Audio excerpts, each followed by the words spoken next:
My name is Devin Dombrowski, and I'm the co-founder of the Wild Neighbors Database project and the lead developer of WildAlert. WildAlert is an online system that integrates wildlife rehabilitation data from a network of organizations across the United States. In this video, I'm going to give a brief introduction to how WildAlert works and how you can get started using it. To begin, you would click on Register and fill out the form here to create your account. If your email address domain is not known to WildAlert, you'll be asked to fill out a bit more information to help us create the account for you. Because I'm already a user, I'm just going to go straight to login, and there I am. When you first create your account, you'll be brought to a page similar to this, where you'll need to fill out what territory or agency you're working with, and that will help WildAlert to show data that is more specific to your area of interest. WildAlert is made up of cases, which are the individual species and so forth that are reported. Those cases can be aggregated into targets or searches of cases. And when a target is created, WildAlert establishes a threshold, which is the expected number of cases to be reported in the current 7 days. WildAlert also has a concept of an alert. An alert is anytime a target's cases exceeds the thresholds. We'll explain that a little bit further if that didn't make sense. So here I am on the cases page, which is showing me all of the cases or species that have been admitted and also reported in WildAlert in the past 7 days. They're organized by the most number reported, or the highest in deviance, based on the number reported compared to the target's threshold. So for example, Greater Shearwaters, there's been 70 admitted or reported in the past 7 days, where WildAlert thinks there should have been only 29. Similarly, if I go to alerts, I see a page that is very similar. However, all of these cases are being combined with a variety of different clinical classifications. So, for example, Anhingas with respiratory disease in Florida, or white ibis with neurologic disease, or songbirds with dermatologic disease. There's endless combinations of taxa or taxa groups in combination with numerous clinical classifications. Similarly, on the cases page, if I wanted to get more details about that target, all I have to do is click on the View Target link, where I can see, again, what WildAlert thinks should have been admitted, the number of cases that are actually being reported, and how many species this target is making up.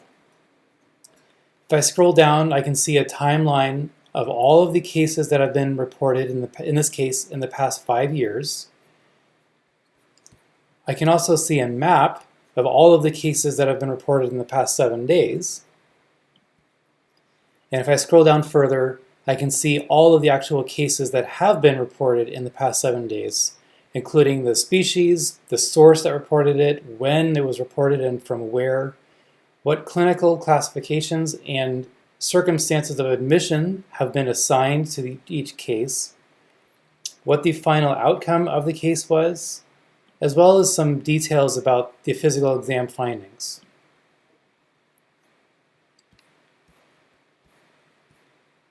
On a target, you can also click to see the threshold history. The thresholds for every target are recalculated every 7 days.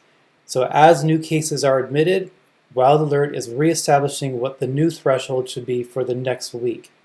And those threshold histories are stored indefinitely in WildAlert so that we can see a history of the pattern of the thresholds that have happened with each target over the years.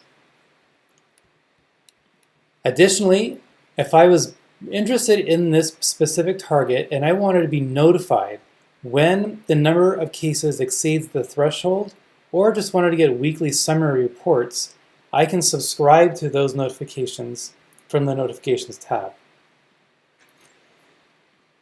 If a target was of particular interest to me and I wanted to share it with colleagues, All I have to do is click on the little share button. It provides me a URL, which I can copy and paste and email to whoever I wanted.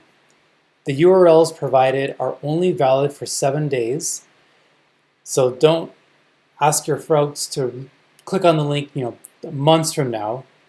They will need to create their own account on WildAlert and start viewing targets on their own. If I wanted to add targets to my own account, I can go to any target that is of interest to me and click on the subscribe to target link. Now that target has been added to my account personally, and anytime this target is exceeding the threshold, I should see it appear here on the dashboard. Additionally, if I wanted to create my own targets or do a search for targets that WildAlert has already created, I can do that by clicking on Add Target, and from here I set the parameters of my target search. So if I wanted to do a target group for the biological group seabirds, for example, or I could specify a genus, species, family, order, combination. Click Save Parameter. In the geographic area, because I've set my settings to Florida, that has already been set here. I can do my search within certain counties of Florida or within certain wildlife management regions of Florida. So I'm just going to say Southwest. And for clinical classifications, I can choose one or any of them if I wanted on my search. I'll just say neurologic disease. Save parameter, and then save target and proceed. WildAlert has detected that the search that I'm looking for has already been created by another user. So instead of recreating that target, it's just going to allow me to be subscribed to that target. If I wanted to add my target to a project, which we'll go into more details in a moment, I can do that here. For now, I'm going to save and go to that target. So now that I'm on my target, I can see all the details about it, similar to the screen that we showed before. And, of course, I can go to the notifications, subscribe to the notifications that I want to receive. That way, I don't have to come back to the target every few days to look. WildAlert can tell me what's going on with the target without me having to constantly look at it. Projects are a way to combine multiple targets together into groups where you can visualize the data of each target on top of each other. So, for example, I have a Seabirds in South Florida project created. And on the project, I can see all of the targets that I've added to it. And the chart will show all of the data from each of those targets laid over each other. Similarly, the map will show all of the cases and where they have been admitted from each of the targets.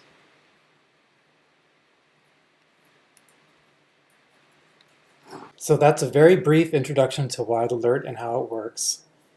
If you want to get more details about how to do each individual task in better detail, we encourage you to click on this little Help Scout beacon in the bottom right corner of every page, where there's a number of fantastic tutorials explaining how to use many of the features. Additionally, if you're not able to find the answer that you're looking for, you can click on Ask, send us a message, and we'll get back to you as soon as we can. And we encourage you to reach out, and we're very happy to be available to you. So, thank you so much for watching the video, and we hope you enjoy WildAlert.